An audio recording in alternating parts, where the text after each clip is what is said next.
Bapak, Ibu, dan saudara-saudari yang terkasih di dalam Tuhan Yesus Kristus, salam damai sejahtera. Tuhan Yesus menyertai kita semua sepanjang hari ini. Bagaimana kabarnya di hari ini? Saya berharap Bapak, Ibu, saudara, dan saudari semuanya dalam keadaan yang sehat dan penuh sukacita. Renungan firman Tuhan hari ini terambil dari Kitab Kejadian pasal yang ke-28 ayat yang ke-16. Saya akan bacakan bagi kita semua. Begini bunyi firman Tuhan. Ketika Yakub bangun dari tidurnya, berkatalah ia, sesungguhnya Tuhan ada di tempat ini, dan aku tidak mengetahuinya. Tema renungan hari ini adalah engkau tidak pernah sendiri. Suatu hari, di sebuah tempat perbelanjaan, anak kami sedang asik bermain di wahana permainan, dan kami sengaja bersembunyi untuk menguji keberaniannya. Namun beberapa saat kemudian, kami mendengar suara tangisan kerasnya. Saya bergegas menuju sumber suara itu. "Kenapa menangis?" tanya saya. Maka anak saya menjawab, "Papa sama Mama tidak ada. Saya cari-cari, tidak ada. Makanya saya menangis."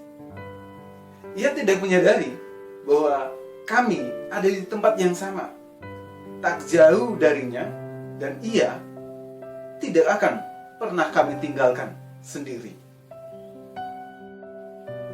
Bapak, Ibu, saudara-saudari yang terkasih dalam Tuhan Yesus Kristus, dari teks hari ini kita dapat merenungkan bahwa Yakub juga tidak menyadari betapa Allah hadir sangat dekat dengannya dan tidak akan pernah membiarkannya sendiri sebelum ia mengalami peristiwa luar biasa dalam perjalanannya ke Paddan Aram di ayat yang ke-16.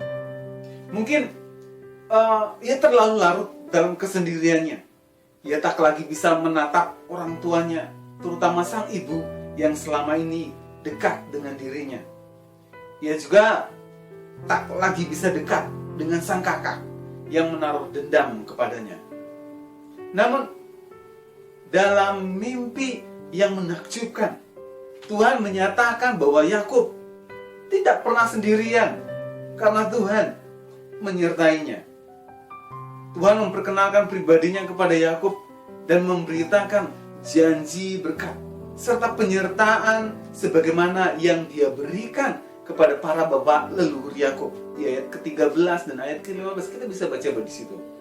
Betapa hal itu mengubah sikap Yakub di ayat ke-17 dan 18. Kemudian ia menyebut tempat pertemuannya dengan Tuhan sebagai pintu gerbang surga, rumah Allah atau Betel. Ia juga merespon perjumpaan itu dengan komitmen untuk selalu memberikan persembahan kepada Tuhan. Apa benang merah yang dapat kita pelajari dari renungan hari ini? Benang merahnya adalah engkau tidak pernah sendiri. Saya dan saudara tidak akan pernah dibiarkan atau ditinggalkan sendiri oleh Tuhan.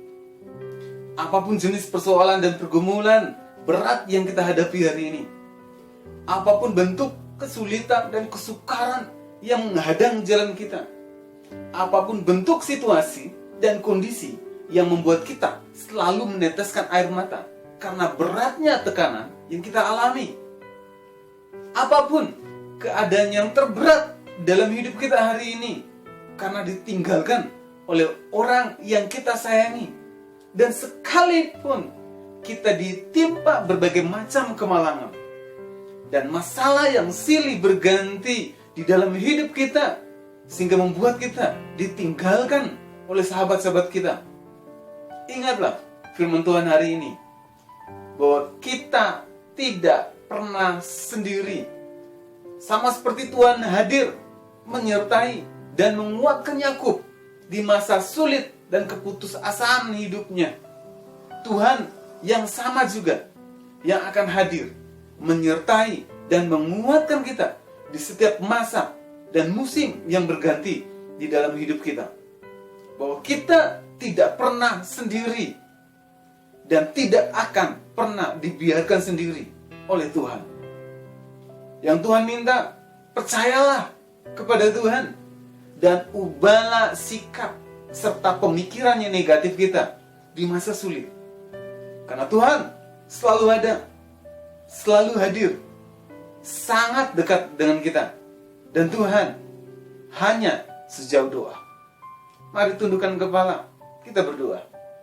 Tuhan Yesus, kami mengucap syukur kalau hari ini kami sama-sama diingatkan oleh kebenaran firman Tuhan bahwa kami tidak akan pernah sendiri melewati setiap masa hidup kami, melewati setiap naik turunnya hidup kami, melewati setiap susah maupun senangnya hidup kami. Tuhan selalu hadir, Tuhan selalu menyertai kami, dan Tuhan hanya sejauh doa di dalam setiap hidup kami. Oleh sebab itu Tuhan, kami bersyukur kami dikuatkan hari ini, dan kami kembalikan semuanya, apapun yang kami gumuli hari ini, di dalam tangan Tuhan. Karena kami percaya, apapun itu, Tuhan selalu beserta dan bersama dengan kami. Di dalam nama Tuhan Yesus, kami sudah berdoa. Amin. Kiranya renungan hari ini terus menguatkan langkah iman kita di dalam mengiringi Tuhan Yesus Kristus. Tetap teruslah berdoa, tetap teruslah percaya, dan tetap teruslah bersyukur. Tuhan Yesus memberkati.